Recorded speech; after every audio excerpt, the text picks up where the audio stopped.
why people don't set goals. I need your attention for next 5 to 6 minutes only. So let's see why people don't set goals. So according to new research, only 12% of people manage to stick to their resolution over a course of single year. इसका मतलब ये है कि only 12% लोग अपने goals के साथ consistent रहते हैं और उसे achieve कर पाते हैं. तो ऐसा क्यों होता है? Let's see why people don't set goals.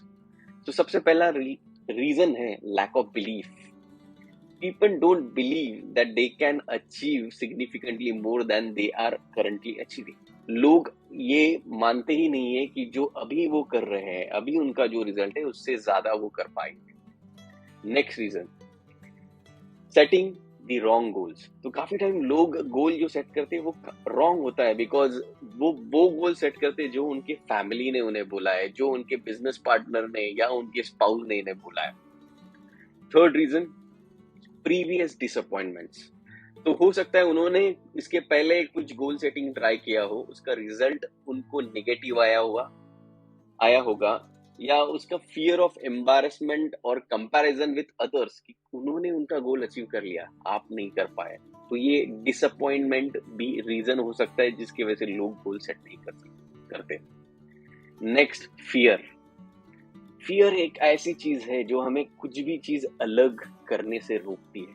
Okay, तो हर एक इंसान कुछ भी चेंज करने से बहुत डरता है, इसलिए फियर एक रीजन है जिसकी वजह से लोग गोल सेट नहीं करते. Next, laziness. Goals requires energy. Without energy you are not even going to take step 1. तो एनर्जी के सिवा आप स्टेप 1 भी नहीं ले पाओगे. और लोग मोटिवेशन लैक करते हैं, या कोई तो मोटिवेशन वीडियो देख के उनको टेम्पररी मोटिवेशन मिलता है और बाद में वो गिव अप कर देते हैं. तो इसका एग्जांपल हमें पता है कि न्यू ईयर में बहुत सारे लोग जिम ज्वाइन करते हैं बट कभी भी उसे कंटिन्यू नहीं कर पाते हैं. Next, comfort zone. तो लोग कंफर्ट जोन से बाहर नहीं आना चाहते. जो तरीके से वो काम कर रहे हैं, जो तरीके का काम वो अभी कर रहे हैं, उसी में वो रहना पसंद करते हैं क्योंकि उसमें वो कंफर्टेबल रहते हैं.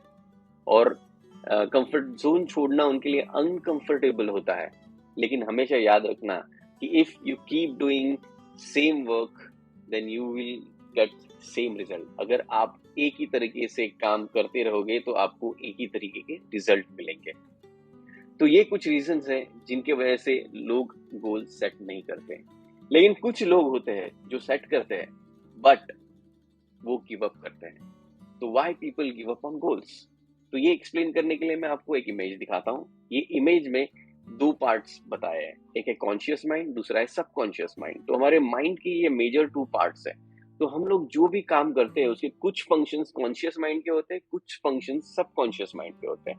तो अगर आप देखोगे गोल्स, प्लान्स, स्ट्रैटेजीज, ये सभी हमारे कॉन्शियस माइंड के फंक्शन है, वाइल वैल्यू, बिलीव्स, हैबिट्स ये हमारे सबकॉन्शियस माइंड के फंक्शंस है. लेकिन मोस्ट ऑफ द टाइम हम लोग जो भी गोल सेटिंग एक्सरसाइजेस करते हैं या जो भी टेम्पलेट्स यूज करते हैं उसमें हम लोग कॉन्शियस माइंड पे ही फोकस करते हैं. बिकॉज हमने देखा प्लान्स, गोल, स्ट्रेटेजीज ये कॉन्शियस माइंड के फंक्शंस है.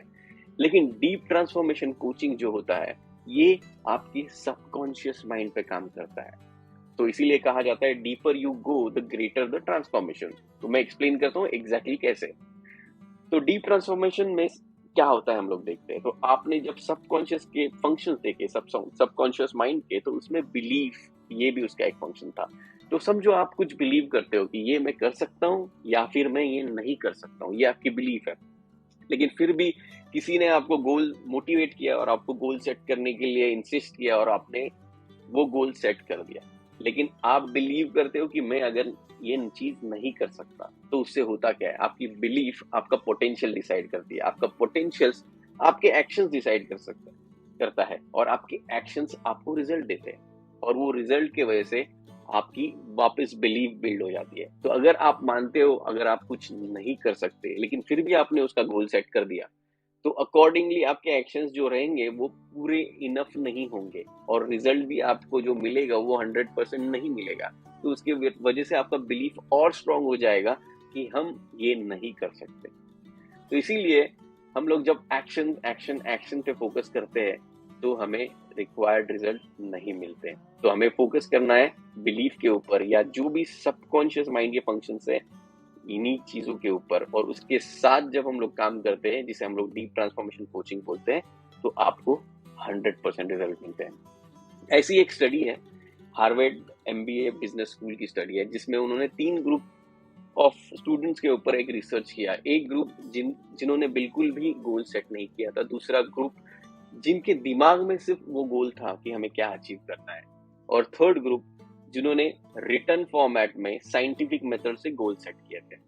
तो ऐसा पाया गया आफ्टर 10 इयर्स, जो लोगों ने अपने गोल्स रिटर्न फॉर्मेट में साइंटिफिक वे में प्लान किए थे, वो 30 टाइम्स मोर सक्सेसफुल होने के चांसेस है। ये हार्वर्ड एमबीए बिजनेस स्कूल की स्टडी है, और इसीलिए मैं एक साइंटिफिक गोल सेटिंग वर्कशॉप कर रहा हूँ। ये वर्कशॉप स्पेशली डिजाइन्ड है for professionals and business owners. And attention, अगर आपने इसके पहले गोल सेटिंग एक्सरसाइजेस किए होंगे या कोई वीडियोस देखे होंगे, तो आपको लगता होगा कि मुझे ये पता है गोल सेटिंग। तो let me tell you, this would be a different experience all together. इसका कुछ रीजन है, क्योंकि हम लोग सिर्फ गोल सेट करने के बारे में नहीं सोचते, यहाँ पे डीप ट्रांसफॉर्मेशन कोचिंग इन्वॉल्व होता है। See you soon in scientific goal setting workshop, because it is said setting goal is a first step in turning invisible into visible. Thank you very much for your time.